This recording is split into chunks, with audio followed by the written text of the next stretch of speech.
All right, here we are again. Good morning, good afternoon, and good evening, Delphi developers. I'm more than happy to be here again with the webinar and with my guest for today, Neil Laskowski. Actually, it's the second time that Neil is with us after having done a successful webinar back in November 22. And actually, the webinar of today is the result of feedback from the webinar in November. So this is reality where we are listening and we are acting upon your feedback. So Neil, welcome and thank you very much for having this webinar here today with us.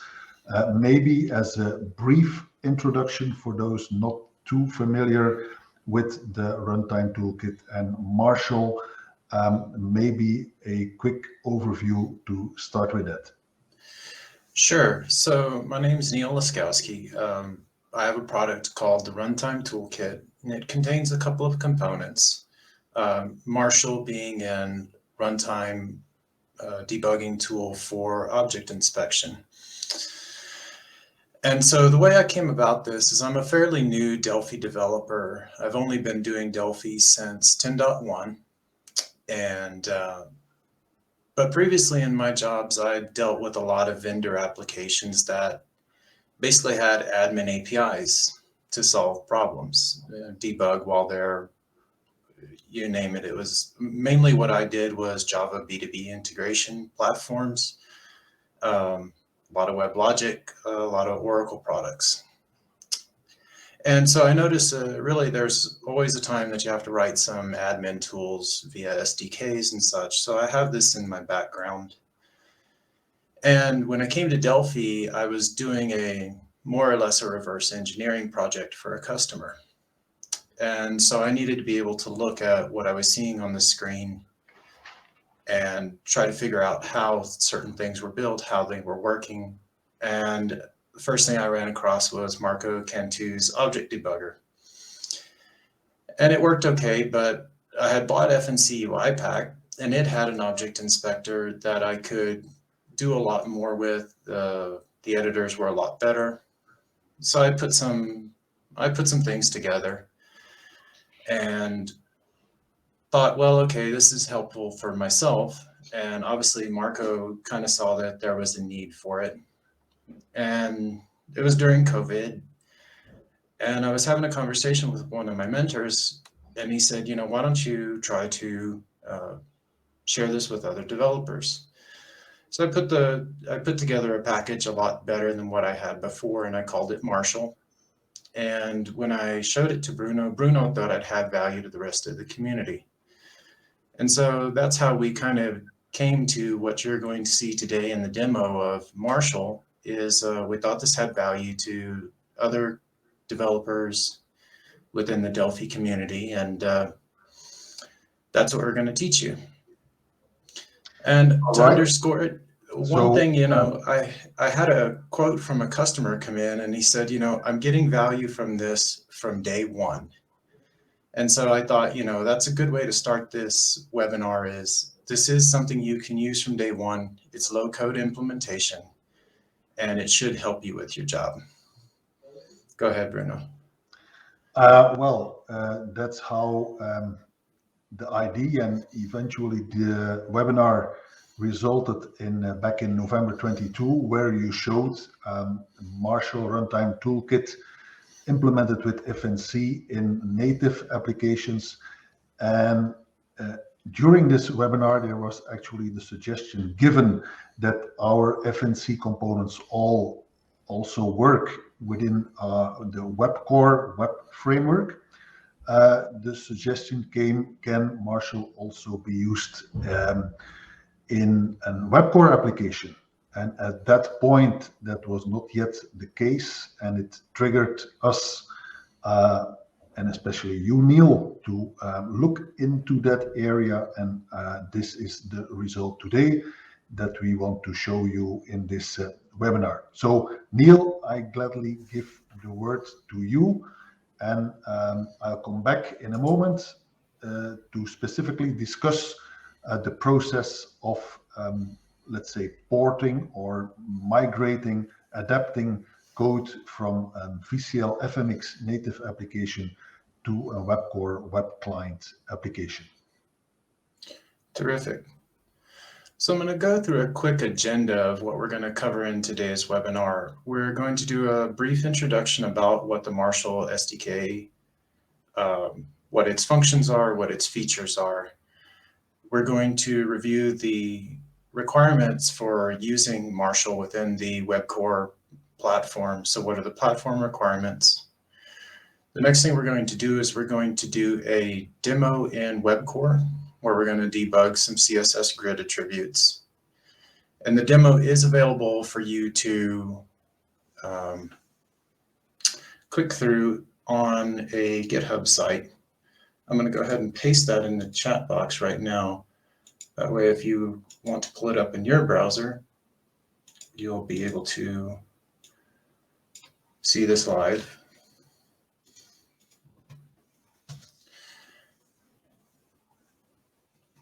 After we go through the demo of Marshall and WebCore, we're going to go through a list of lessons learned when I ported Marshall from what was traditionally a VCL app, a VCL FMX app, over to WebCore. So I'm going to talk about the good, the bad, and if you have questions, you agree, disagree, we're going to take a little break in here to focus on WebCore after that.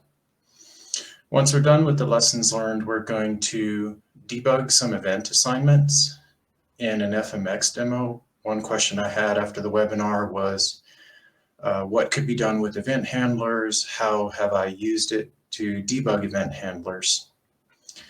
And then we're going to recap at the end with a replay, or well, I'm going to redo a portion of the last webinar to talk about plugin inspectors. So Marshall is an SDK that you can write your own inspectors for, and we're going to demo that live.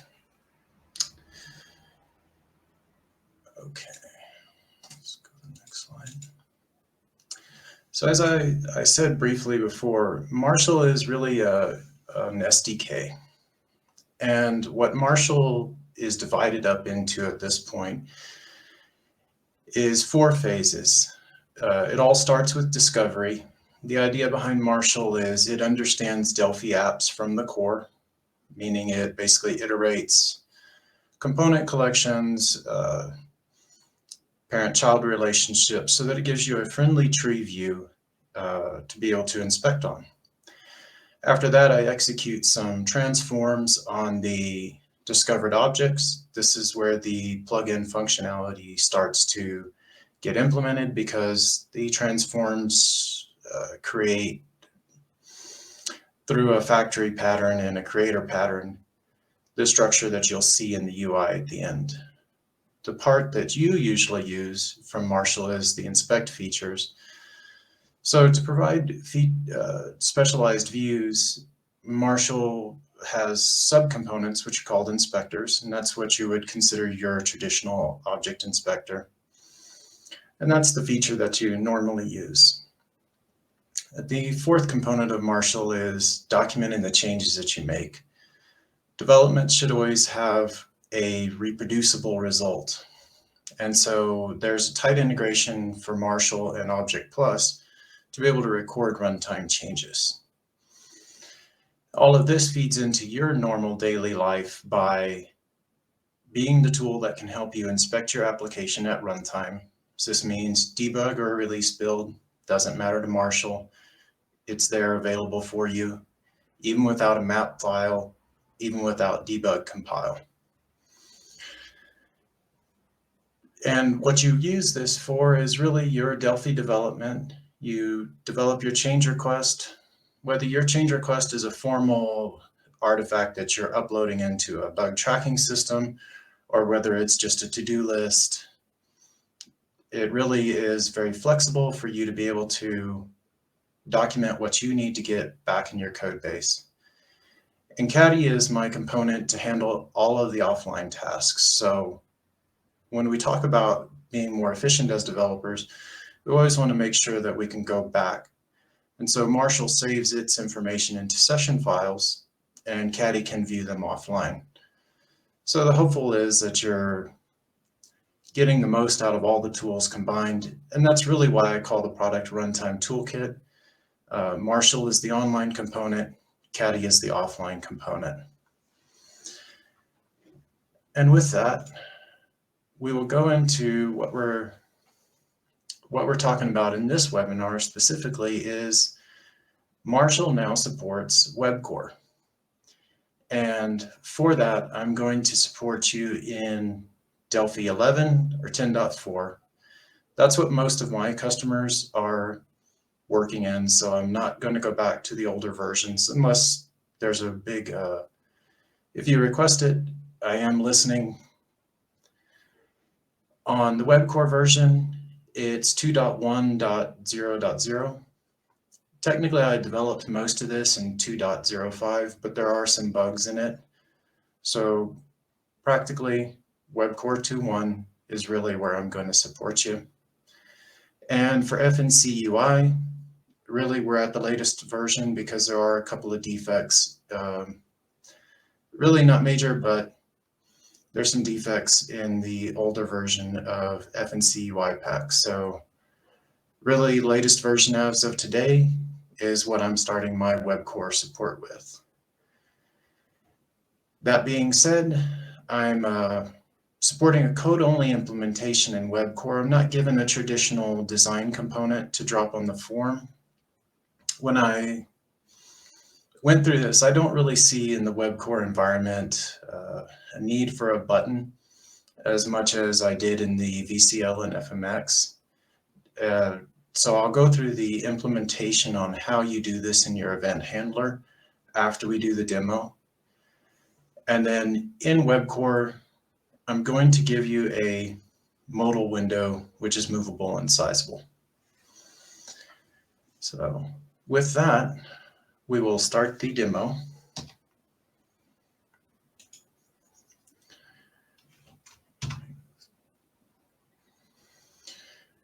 And so I built this demo really based off of what I thought my first steps as a traditional VCL FMX developer would be to create a web app in WebCore. Obviously, I've done some YouTube videos about my product, and I wanted to be able to stick them out in a header type fashion. And I think it represents a good problem for us to walk through in Marshall. So I turned this web app actually kind of into an online training exercise. So I have the exercise steps here in these, this is an accordion, and we'll go through. The objective of this is really to, up here we have a CSS row, and these should all be equal size. They shouldn't look like this stair step effect. So we're going to go ahead and jump into Marshall and fix those. And normally Marshall is going to be this modal window for you. You want that so that you're able to drag and drop your window out of the frame that you want to work on. So to fix these, I'm going to expand down the form to the row item. And the row is called WDiv video cards. This is a design time. This is a div HTML component. Element class name is set to row. Inside that design component, I dynamically create div components to host frames and subframes to create the video cards. And they are sized by using CSS columns. And so the first one's column name is, the column width is actually 5, so we're going to change that to 4. And then the last one's column width is 3. We're going to make it to 4 as well. And now all of our cards are sized correctly. And so that's really where you're going to be using Marshall within the WebCore framework is to be able to see these results when you're doing them. Honestly, what I found a lot in my development was I had made mistakes like this where the third card was always showing up on the next row. I was overflowing the grid. And so that's actually how I came up with this example was what I thought was going to be an easy row exercise was always overflowing for me. So that it can actually save you a lot of time. These are the components that you're seeing in your Delphi form. You're setting these properties in your Delphi form. So it makes a lot of sense to be able to troubleshoot them at runtime using the tool that you're familiar with. Yes, you could go into the developer tools, and yes, I still use the developer tools alongside of Marshall, but there are certain issues. If I'm going to correct the code in the div HTML component, it makes a lot of sense to troubleshoot it in the div HTML component. So that's what we're doing in general with Marshall. I'll take a second here and go over the quick brief design. In the left hand of Marshall, you have a structure view, which is a FNC tree view. And this looks exactly like it did in VCL and FMX.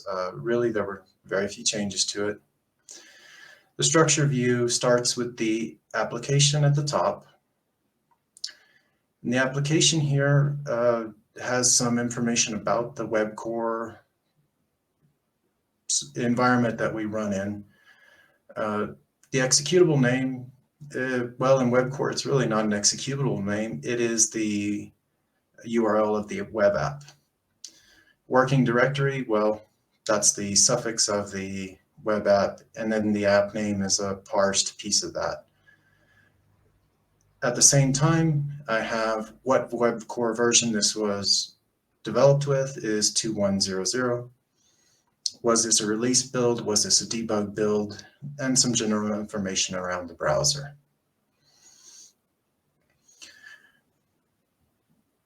Now, I said I built this out of being a traditional VCL developer. And so that means my videos are driven by data. And they are located in, or the data set is actually located in a data module, just like it would have been in a VCL app. It's in this client dataset videos. And Marshall takes the next step here. And again, Marshall is built on a plugin framework. So there are multiple inspectors assigned per component. The component receives a tab here in the navigation. The inspectors assigned to the component are the second level tabs. So a client data set is a special component that Marshall has an additional inspector for. You get a traditional object inspector, which is Object Plus, covering properties, events. And then you get a second inspector called Dataset Grid. And Dataset Grid is a custom inspector that I wrote that applies to any T dataset descendant. So technically, this client dataset is a T client dataset, but it descends from T dataset. So it gets assigned a Dataset Grid inspector. And what this does is lets you get a familiar grid view of the data at runtime. So you're seeing the data that would be behind the data set. And with that, we can take and look just a little bit deeper into the videos up top. Here I have the video ID, which is just a YouTube video ID. And we can expand out the frame and subframe, which are used to create these cards up here. So the first frame contains a card header, card footer, card body.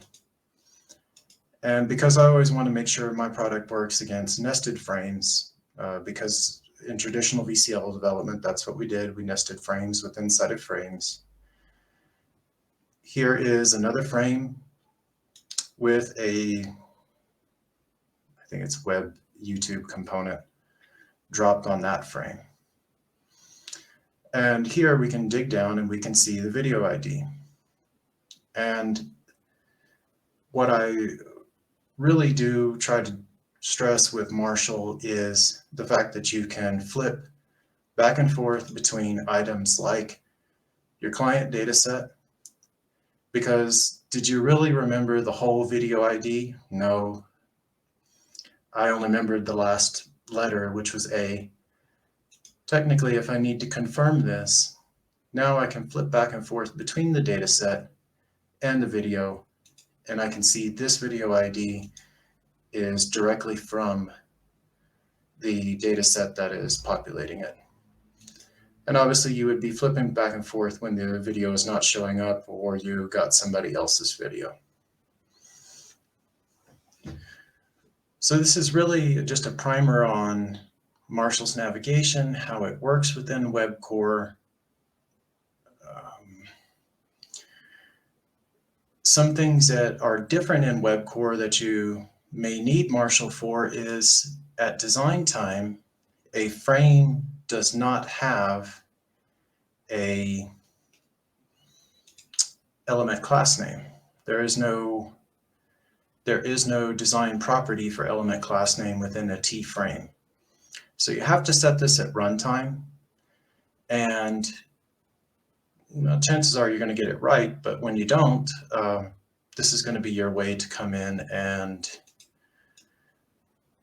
if you wanted this to be warning, you could have checked it and made sure that warning was going to be your correct color, and then you would know for sure that's the code change that I need back in my source code. And with that, we have gone through exercise 2.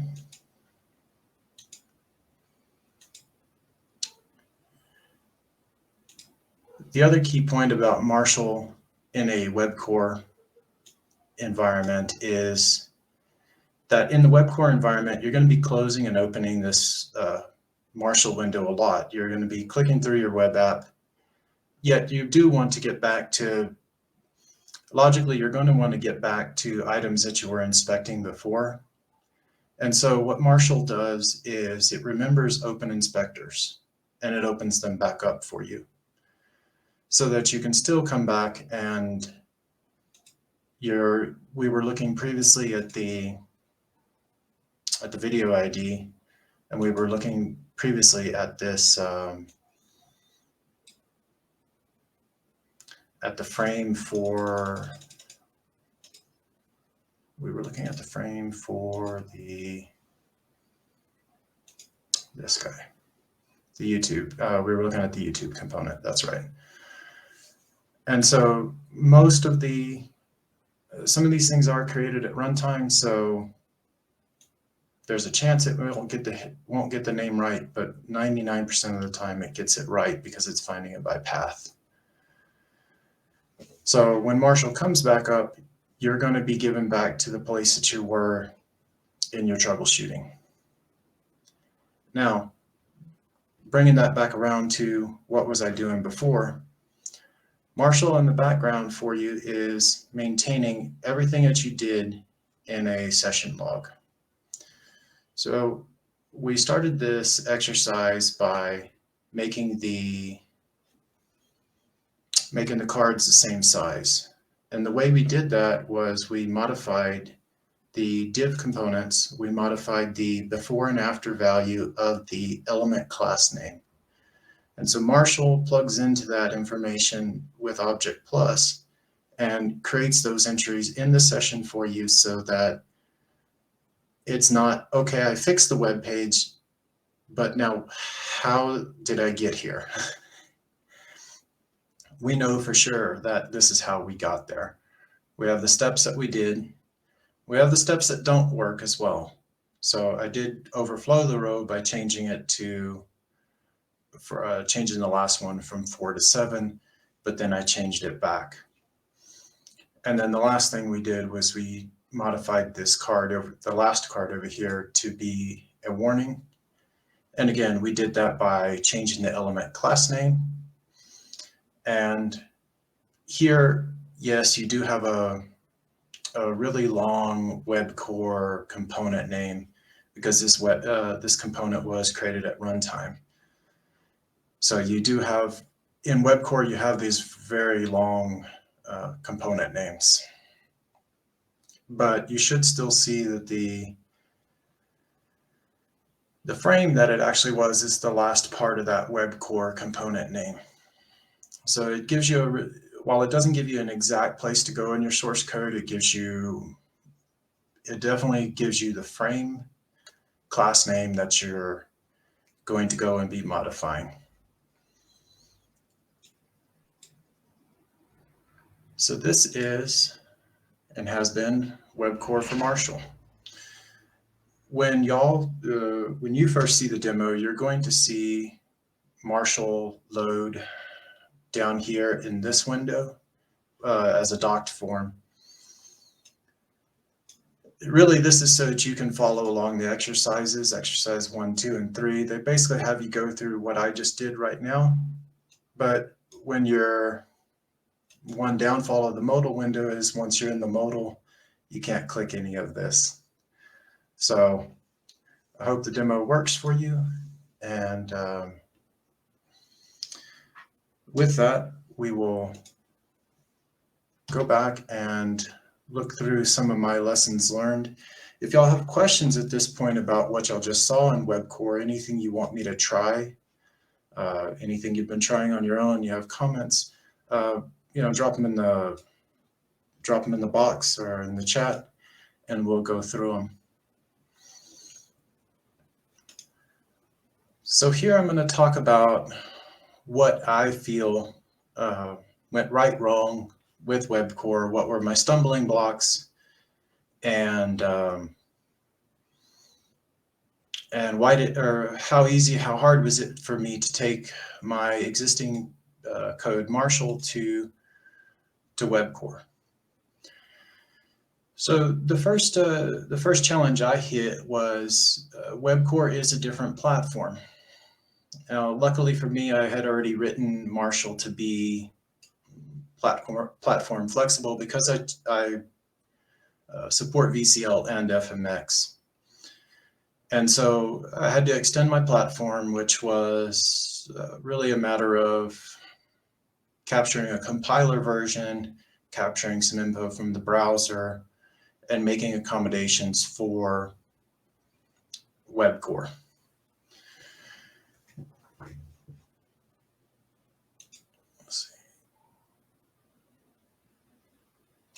And the big difference that I went to next was previously I had used, one great thing of F&C tree is every tree item gets a dictionary key. And I had actually used this for a lot of controlling the navigation. I had used the hash code of a component as an equals comparison, and I had used it to do dictionary lookups to make the trees and the tree nodes and the page tabs to really do that coordination between them. So web core does not have a hash code on the component that's exposable.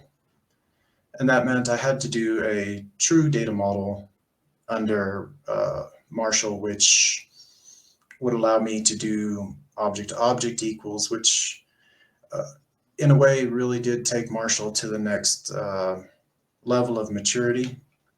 And so for me, I think that was a good thing to have done with web core.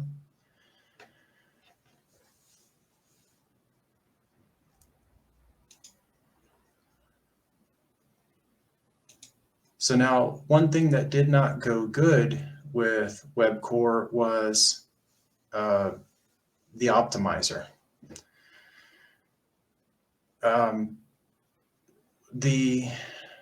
The compiler that is behind web core, the optimizer will do some really different things than it does in VCL or FMX.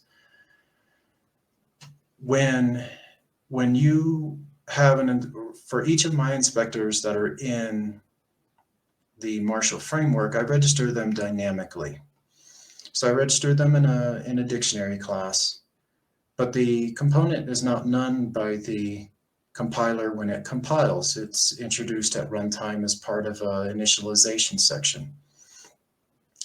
And this does create a place where your code seems to just fall out, and you spend a lot of time until you realize the compiler may have eliminated that code. You spend a lot of time chasing something that you think is a ghost, and behavior just should not be that way. The thing I have learned is change that release to compiler equals optimization equals false. Change it to false to make sure that you're not going insane. And then usually you will find it somewhere in a Java null exception, which of your pieces of code got eliminated. So under your release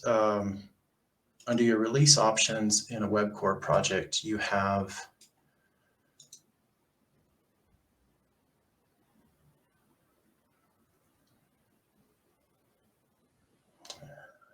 well,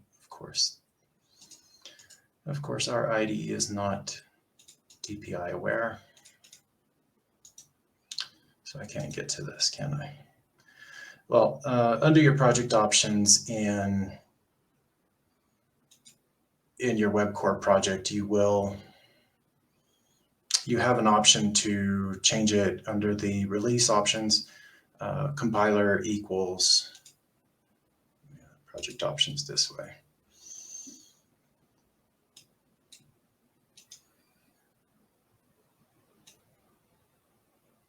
Enable optimization. So definitely in your TMS compile, enable optimization. When you're having this problem, change it to false, get back on track, and then you will be able to find that error.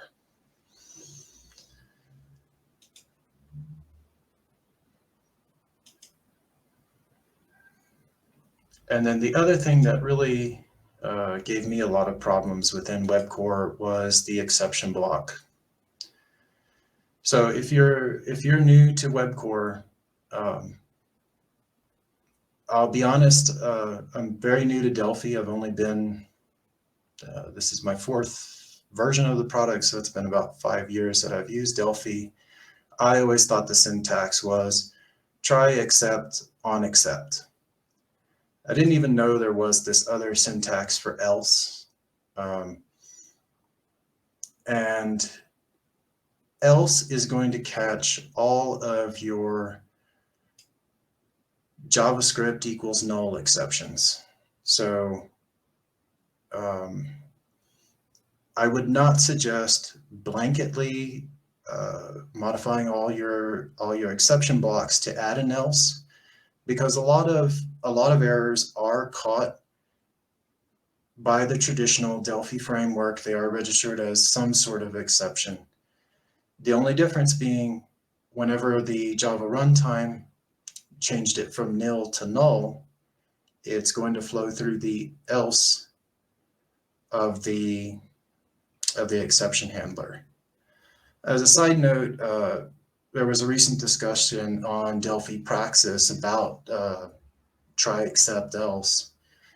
And if you are a traditional VCL FMX developer, you may have also experienced this from loading a DLL that was created either by C++ or even a different version of Delphi, because if you compiled your DLL with Delphi 10.4, the accept object is not the same as your accept object in Delphi 11.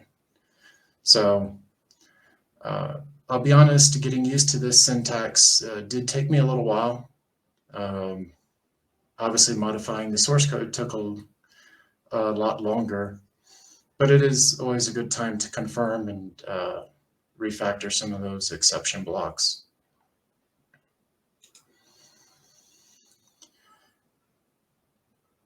The other thing I had to do with WebCore was replace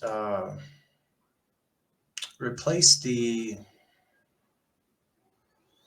previously the session was stored in a tzip file. And with WebCore, we don't have a tzip file.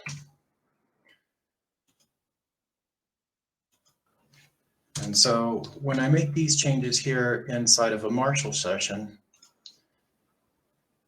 to accommodate for not having a tzip file available at runtime, what I've done is modified the persistence objects to use FNC JSON.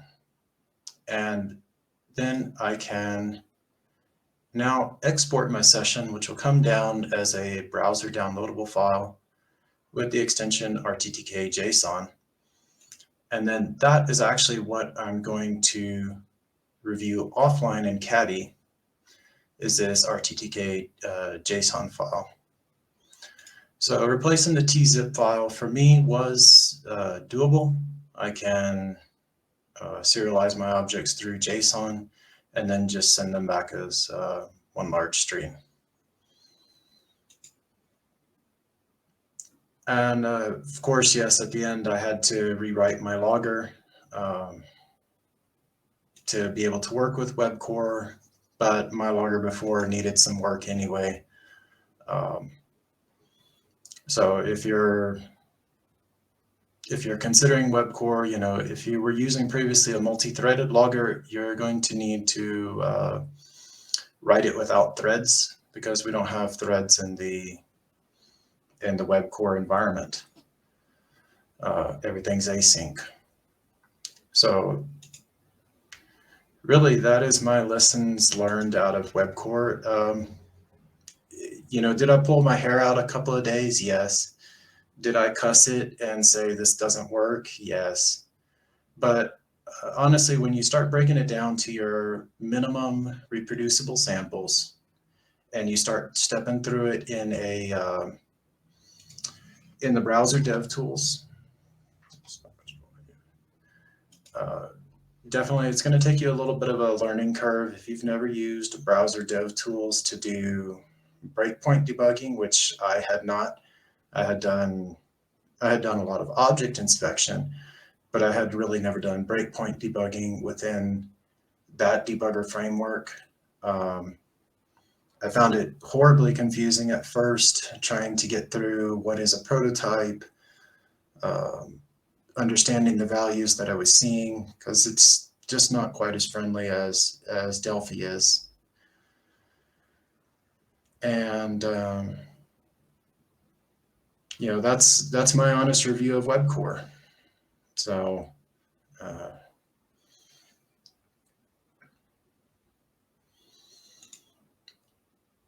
and with that, I'll check over here, see if we have any hands raised or any questions. And if not, we'll move on to our, we'll flip to the previous. Bruno, did you have any comments you wanted to make? Yeah, thank you, Neil, so far for the presentation. And I personally think that it is astonishing that what was in November a native VCL and FMX tool, that it is turned into a web-enabled tool that everyone during this session could launch directly from your website and play with it live here during this webinar. I think even though indeed the path is not always as smooth as we would want it, I think it's still an astonishing achievement to have that done in such a brief amount of time. And I think that is also partly due to the FNC components that you have used.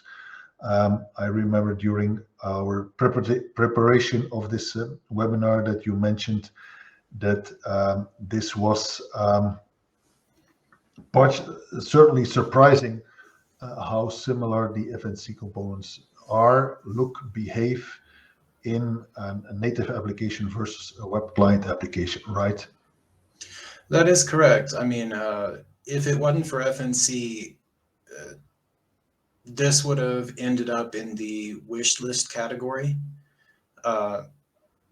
Number one, the controls really do behave exactly as they did in FMX and VCL. Someone asked me recently, why don't you just use native controls on Marshall and make it free so that nobody has to purchase FNC UI pack? And really, my answer is, with all of the quirks between all of the different controls across the frameworks, for one developer, that's impossible. Using FNC controls definitely makes that dream of being able to move your code from VCL to FMX, it makes that dream a reality. And the other thing is you have FNC JSON. You're moving to web, you're definitely going to touch JSON at some point. And that FNC JSON is truly the same as it is in VCL, FMX, and exporting a complex structure where you have dictionaries and lists of objects. FNC JSON handles it for you under the covers. You don't have to write your own exporter. So there's a lot of value in using FNC, and it does help you take it over the web. Okay. Well, one thing that maybe also for me personally, I'm interested in is in saving the session and the session information. You mentioned that you're now using JSON. FNC is taking care of that. But still, from a web application, saving a file is or saving information, and I guess that you allow to save this information to disk, is quite a different process than you would do it in a native application. So my question is, did you experience anything in particular in that changes that you had to make, tips, tricks in that process? Because also in connection with loading and saving information in a local file system, everything in a web application also behaves asynchronously. So tips and tricks, yes. I cheat a little bit because I have the browser download the file. And so I let the browser choose to do the local file access for me on that part of the save. What I did have to change was I created a memory in-memory proxy object or a proxy layer to what was previously my zip file. So basically it's a buffer layer in memory to hold the lists, a copy of the lists and dictionaries that in traditional VCL and FMX would be streams inside of a zip. So now I keep that stream in memory in WebCore. My streams are fairly small, so it's not a big overhead on the browser, but I did introduce a complete, essentially a proxy object. Okay. And then, of course, there is the topic of optimization that you mentioned, and the issues that you encountered when having optimization on. Actually, is I haven't inspected it, but is the live demo that you are having on GitHub, is that compiled eventually to optimization on, or did you still leave it off? Nope, that is optimization on. So Okay. my goal is always to work in the environment that the developer's working in. And I worked with Peter and I think yourself on a different support issue in the forum. And between all of that, I got, I have some lines which basically check they do a class check. So when the compiler sees those entries, it loads the object into the compiled binary. Honestly, it's really dumb code when you know how to trick the compiler. it's really easy to get past the optimization issue. It's just realizing that you have to do it. Essentially, you stick in a statement that can even be just a string. You're assigning a string variable to this class name. It's enough for the compiler to include your class. I think that I remembered when you were debugging these issues and were in touch with us, that some of the optimization issues were due to generics, right? And the fact that each generics class had to be registered for the compiler to recognize that it needed to keep the code also after optimization. Yeah, all of my issues were around generics. Okay, I think that's one good thing I think to remember for any other web core users who might run into something similar, certainly in connection with generics. Personally, my experience is that I've also run a couple of times into issues with optimization, which were mostly in connection with using an ASM block. And I want to give that as a hint or a tip to our audience. That is, when you call some specific Pascal function from an ASM block, which is a block of JavaScript code, the compiler certainly will not decipher the JavaScript code to detect that there is a call to a specific object Pascal function there. So it just takes the JavaScript code within an ASM block as is, without parsing it. That would be almost a compiler on itself to achieve that goal. But certainly it is a point to be aware of and to inspect when you would run into a optimization issue in connection with ASM blocks. So generics is something to watch for. ASM blocks is also something to watch for. Advice, of course, is if you can avoid ASM blocks at all, avoid them. But in some cases, either technically it is not really easy, or maybe it's just a matter of time and efficiency to keep the ASM blocks there. I'm wondering, Neil, have you used in your code any ASM blocks?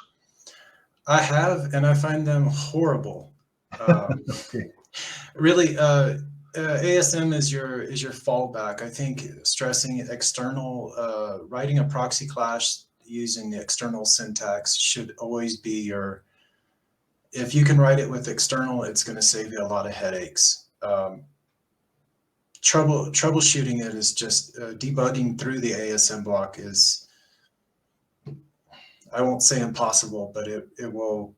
It's learning that you do not need to do. You should spend your time writing that Delphi class to be external, so that you have a Delphi object to work with, not going back into that for debugging. That is a learning curve not needed, in my opinion. Okay, now that we talk about debugging, I guess it was not really clear from how you described it during the session about debugging. I guess that you have used the map files to do the debugging experience using the object Pascal code from the web browser, right? Yes, and Marshall is not. Marshall, I say, is inspection. Inspection means that basically the UI thread is idle. You can drive the UI to get the result. I did have times where I'm stepping through code that is iterating in a for loop without updating the UI. So yes, I was stepping through Pascal code in the debugger to make sure that as I'm iterating the components, that they're getting registered correctly in the data model. So it works really good. It's just getting used to a different debugger. Inspecting the values with the Java prototype object being behind it, I found kind of cumbersome. Mhm. But that's just part of living in the Java world. Correct, yes.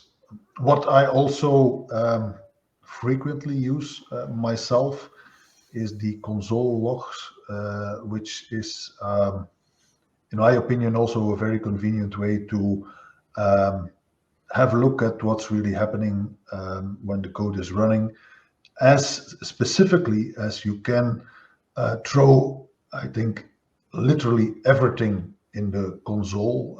So full Pascal classes, JavaScript elements, objects, all these things, and can easily inspect them from the browser console. And yes, you'll end up doing some of that too. But at that dumping the whole object, you're at your last resort. I think in that sense, you should.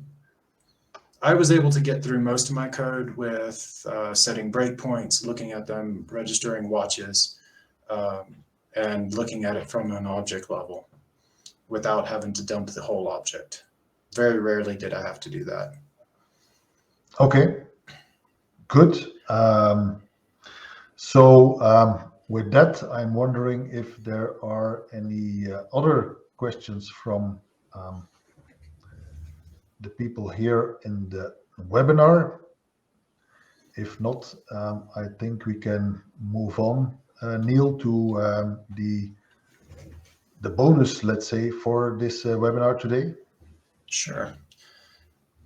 And Ken, that is it's an HS50 Pro by Corsair is the headset that I'm using. So yes, the question was what the microphone was that Neil is using during this webinar. So that question is also answered. And that's it's using Realtek on the chipset to do noise filtering. So I'm not paying for what is the one? Well, I'm not doing anything external to it. So about that JSON coming back and being able to view offline, what you have to do is the browser downloads the session file from WebCore. I drag it into Caddy's temp directory. Caddy automatically collects it and makes it available. At this point, it has taken the JSON, reserialized it to zip for future access. And this is my inspection of the session that I did online, available offline in Caddy for me to review. So I can see that I can still get the path for the component that I identified, what the property was, and the before and after values. And so that's available in Caddy for offline review. The next thing I want to go through is a quick FMX demo. Someone asked me about how would you use Marshall to debug event handlers. And I ran across this in a refactoring of a customer edit box. So I did this quick demo to show how to look at event viewers from Marshall. The problem here is when I type in this first edit box, should be the first name, the logging happening is for the last name. And if I type in the last name box, there's no logging happening. So there's some event handlers that should be assigned to an object and they're not. The way I can use Marshall to do this is if I leave the edit box as active, in the Marshall tree view, I can select go to active. And that will take me to the edit box that is actually the active control of the form. And when I look at events, I can see in here the on-change and on-change tracking are set. And this actually happened in the refactoring that I did. If you look, the events are so closely named because they're named after the control. Edit user first name. Well, the change is correct, but the edit user last name change is incorrect. This is the first name box, so it shouldn't be using the edit user last name change tracking. And so I'll fix that one, reload it, and now you can see that my event is set to the correct change tracker. And when I edit the first name now, the logging that is happening is for first. If you notice, there's no updating happening in the last name box. If I click on edit last name and check the events, I can indeed see that the on change tracking is not set. And so I can fix that with my validate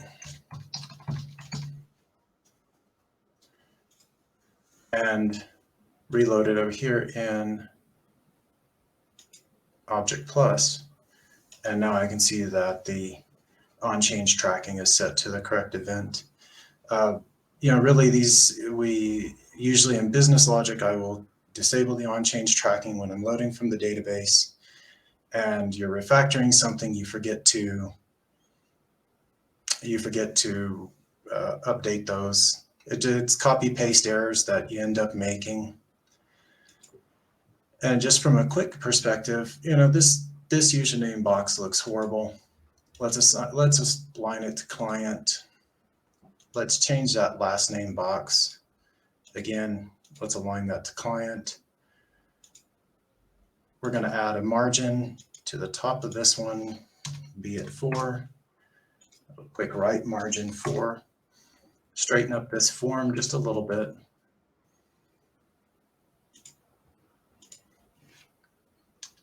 And on the top one, we'll add another 4 to the bottom, add another 4 to the right.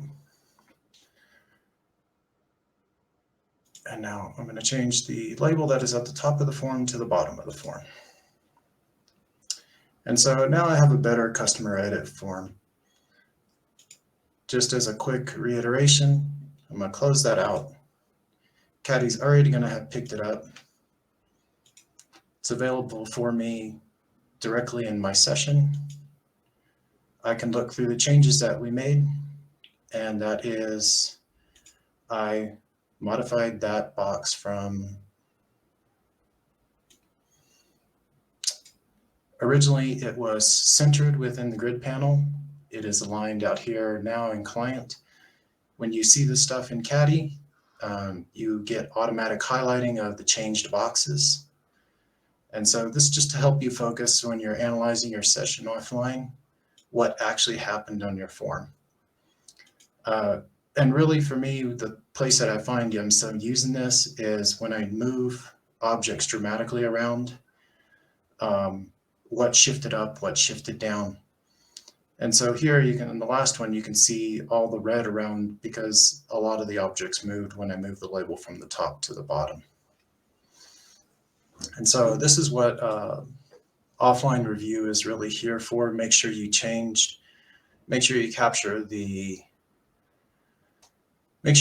all of those changes. So it was center the 2 edit boxes, add margins, and then ultimately add that label at the end. And again, that's done for you automatically in VCL and FMX. In WebCore, you just have to download your file, and it will automatically consume it for you. The last thing is a recap from the last webinar. What we did was we had this sales dashboard. So this is basically doing a lot of F&C charting. And we have Marshall built in behind this dashboard. And what we stressed in the last webinar, and the replay is available, I'll send out the link. We stressed that these charts are really, they're very complex objects. And you are not going to use Object Plus to dig through every property in a chart. And that's where Marshall lets you write your own inspectors. So I wrote a custom inspector. Object Plus follows the same custom inspector framework, but I wrote a custom inspector for FNC chart classes. And what this allows you to do is call any code that you want to call at runtime. Here I've chosen to call the FNC chart editor at runtime so that I could be able to work with charts, which are very complex. I mean, you have your legend, your series. I want to work with these high-level objects, especially when I have a really nice editor for them. So if I want to be able to add labels, this is the tool I should be doing to add labels. And that's what plugin inspectors allow you to extend Marshall. It is not just a traditional object inspector. We give you the ability to do the nice tools as well. And that also means that you have the ability to go in and steal things from the other parts of your application. I just added labels to this chart up here, but what I should be doing is adding labels with the correct formatting. The only thing is I don't remember this format mask. So I'm going to go back over to the other chart. Again, this is another instance of that chart editor driven against a different object.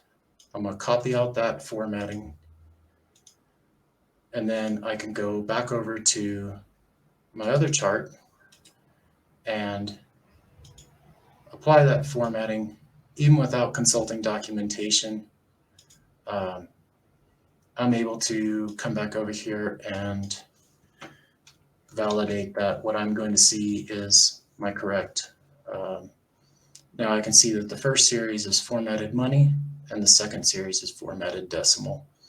And so I can correct those things on the fly using Marshall as your debugging tool, just at that higher level than having to drop into a traditional breakpoint debugger. These are things that you should be doing at the component level to save you time. Really, this is a developer to developer tool. I won't say that I don't ever use the debugger because I spend a lot of time in it, but there are some things that I should be solving at the higher level, and that's what Marshall is about and why I have extended it to do custom inspectors.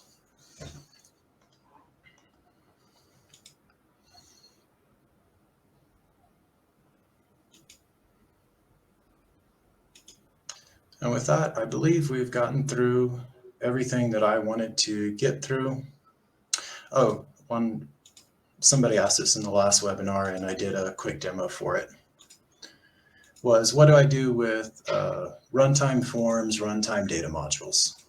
And so Marshall by default is going to iterate the collection of forms and data modules that you have when it first loads. And what you can do is right click on the app, click refresh, and then I can now discover a data module that was discovered at runtime.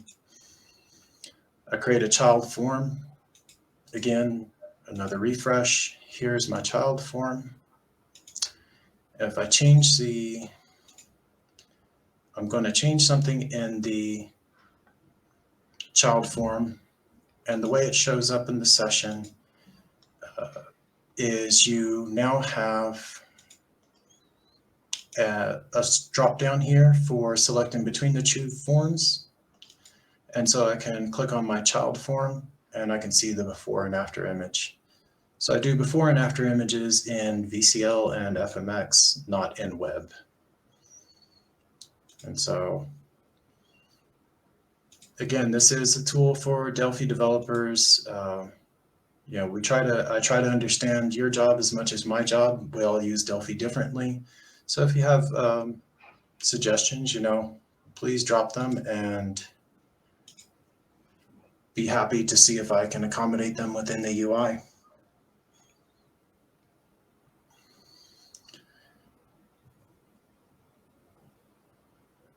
And that is the end of my presentation, unless we want to go back and look at some other questions from the audience.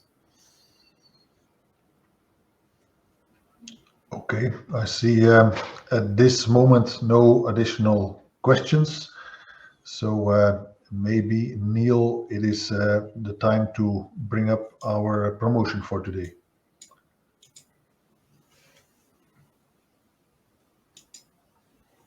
So I appreciate all of y'all sitting through the webinar, and what I would like to extend is a 20% off coupon for my product. Again, my product is called Runtime Toolkit.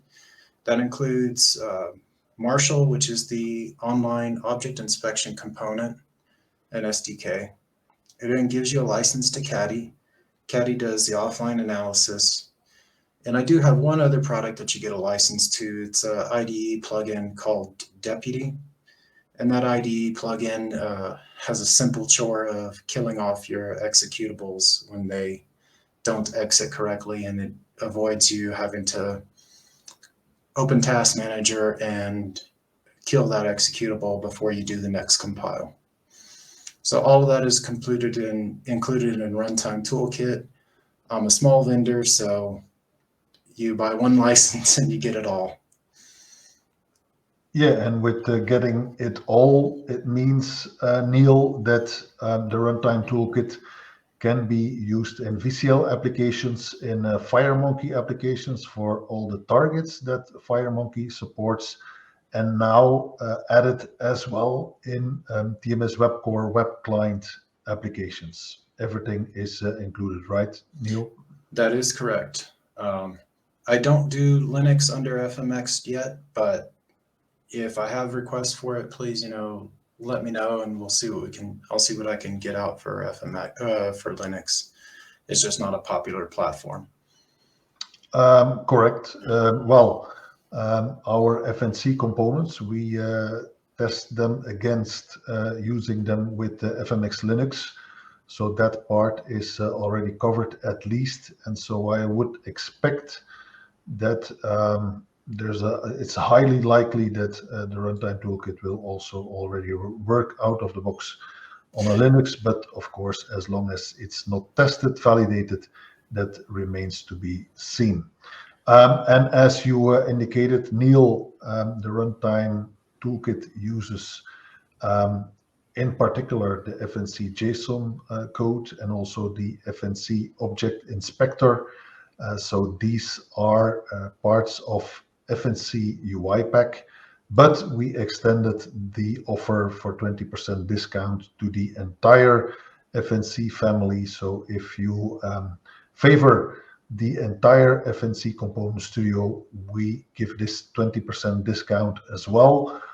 And also there, it's applicable that the FNC components across the entire FNC Component Studio will support using these in VCL applications, and they work nicely along other standard VCL controls or other third-party VCL controls. They can be used in FireMonkey applications, and also will sit along other FireMonkey controls, be it the standard ones or third-party ones. And finally, these will also work in Web Core web client applications. So grab this opportunity. It's active till April 18th. And with that, Neil, I see there is another question here.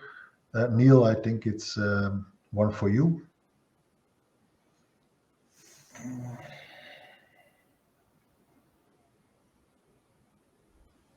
I'll take that up just after this webinar. I'll have to look in the payment vendor site. So there is one question also related to TMS All Access. So whether this coupon code is also active for All Access. That is at this moment not the case. So as you can see on the slide, at this moment, this is applicable for Runtime Toolkit, for FNC UiPack, and for FNC Component Studio, as they are all in connection with the Runtime Toolkit, with what we have shown you today here in this webinar.